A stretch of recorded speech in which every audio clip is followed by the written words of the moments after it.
Assalamualaikum warahmatullahi wabarakatuh. Selamat pagi anak-anak. Bagaimana kabarnya hari ini? Semoga kalian selalu sehat ya. Mari kita simak pembelajaran berikut ini. Mengidentifikasi tanda tanya pada kalimat tanya. Kalimat untuk menanyakan sesuatu disebut kalimat tanya. Kalimat tanya digunakan untuk mengetahui informasi. Kalimat tanya ditandai dengan tanda tanya di akhir kalimat. Kalimat tersebut harus dibaca dengan intonasi yang tepat. Ayo simaklah contoh percakapan berikut. Wah, bunga mawar itu cantik sekali ya, Komang. Iya, cantik ya. Bunganya berwarna merah. Ayo, Komang, kita petik bunganya. Tidak boleh lah nih. Mengapa tidak boleh dipetik, Komang? Kita tidak boleh memetik bunga sembarangan. Harus ada aturannya. Bunga merupakan alat perkembangbiakan tanaman. Kata yang bercetak tebal merupakan contoh kalimat tanya. Mengidentifikasi kata tanya dalam kalimat tanya. Tanda tanya berada di akhir kalimat. Selain tanda tanya, kalimat tanya juga memiliki kata tanya. Kata tanya berada di awal kalimat. Ada 6 kata tanya, yaitu apa untuk menanyakan sesuatu, di mana untuk menanyakan tempat, mengapa untuk menanyakan sebab atau alasan, siapa untuk menanyakan orang, kapan untuk menanyakan waktu, dan bagaimana untuk menanyakan penjelasan. Ayo perhatikan contoh berikut. Adi berkata, "Kapan kamu menyiram tanaman itu, Benny?" Benny berkata, "Setiap hari sekali, Adi." Pada kalimat yang diucapkan Adi merupakan kalimat tanya yang menggunakan kata tanya kapan yang berada di awal. Contoh berikutnya, di mana seharusnya tanaman hias diletakkan? Jawabannya, di halaman rumah. Menyusun kalimat tanya dari teks.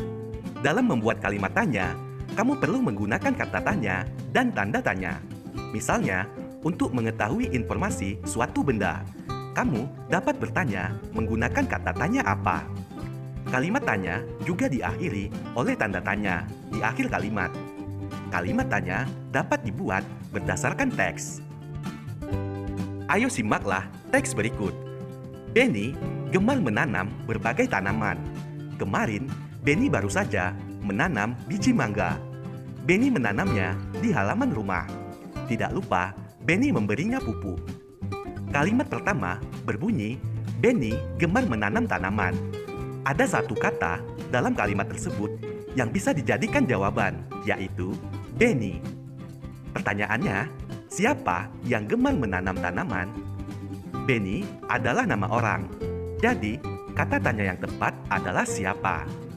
Kita bisa juga membuat kalimat tanya yang lain, seperti jawabannya di halaman rumah.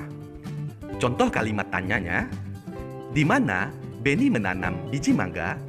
Jawabannya di halaman rumah. Menjelaskan perbedaan kata tanya mengapa dan bagaimana. Kata tanya mengapa dan bagaimana memiliki perbedaan. Kata tanya mengapa digunakan untuk menanyakan sebab atau alasan. Sedangkan kata tanya bagaimana digunakan menanyakan proses. Ayo perhatikan contoh berikut. Contoh kata tanya mengapa. Mengapa kita harus mencabut rumput liar di sekitar tanaman yang kita tanam? Jawabannya, karena rumput menyerap air dan makanan dari tanah, sehingga menghambat pertumbuhan tanaman lain. Contoh kata tanya, bagaimana? Bagaimana cara merawat tanaman yang benar? Jawabannya, kamu harus menyiramnya dengan rutin, memberi pupuk, dan merapikan dedaunannya. Menulis percakapan menggunakan kalimat tanya. Kalimat tanya dapat digunakan dalam sebuah percakapan. Untuk membuatnya, kamu perlu menentukan tema terlebih dahulu. Setelah itu, buatlah pertanyaan dengan menggunakan kata tanya. Ingatlah bahwa kata tanya memiliki fungsinya masing-masing. Ayo perhatikan contoh teks percakapan berikut. Apakah kamu melihat Made, Ale? Made sedang bersama Dondo di taman sekolah. Apa yang sedang mereka lakukan? Mereka sedang menyiapkan bunga-bunga yang akan ditanam. Di mana mereka akan menanam bunga-bunga itu? Di taman kecil depan kelas. Baiklah kalau begitu, aku akan menyusul mereka. Terima kasih, Ale. Sama-sama, Cici.